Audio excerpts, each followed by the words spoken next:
come to the third phase of a negotiation, the phase of making proposals and trying to reach agreement. This brings up the question of power negotiation. What is power? Power negotiation is the ability to satisfy your interests. It's the ability to get what you want. And if you think about it in these terms, then every one of the principles that we've discussed thus far actually enhances your power. To the extent that you're able to go to the balcony and keep your eyes on what are your interests, you're more likely to satisfy your interests. That's the power of perspective. To the extent that you're able to step to the other person's side, listen to them, acknowledge them, we all know people who are good at doing that, and they're better able to get what they need or want from that person. That's the power of diplomacy. Then there's the power of focusing on interests, really understanding what are the other side's interests. That's the power of good intelligence, and it definitely enhances your ability to get a good agreement. Then there's the power of inventing options for mutual gain. That's the power of creativity, to come up with ideas that you might not have thought of before. Then there's the power of focusing on objective criteria, the power of persuasion, the power of legitimacy. And finally, there is a sixth source of power, which may be the most important, which is the power in a negotiation of having a good alternative. In other words, having a good course of action to follow to meet your interests if for some reason you're not able to reach agreement. Your best alternative is what are you going to do if you are not able to reach agreement with that particular person. Consider an example. A sales team that I know was working on a project for 6 months. They thought that they had the project all agreed upon.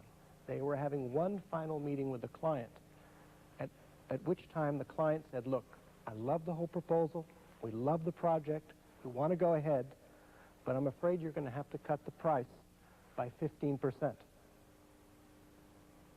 Well, the sales team panicked. Their whole year's commission was dependent on this one project. They didn't think they could do anything else, so in that flash, they could see their whole life flash before their eyes, and in the end, they gave the customer a 10% discount. Now, that 10% discount turned out to be the entire profit margin on the project, all gone in 1 second. Now, think about what happened. The sales team thought, they hadn't thought through what were they going to do if they could not reach agreement with this particular customer. They didn't know what their alternative was. And even if they had thought it through, they thought they didn't have an alternative. But is this true? Is it really true that they didn't have an alternative? Consider a story of a Zen student who was drinking a cup of tea.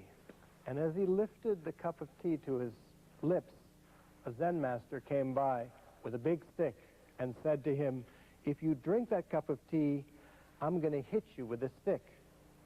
And if you don't drink this cup of tea, I'm going to hit you with this stick.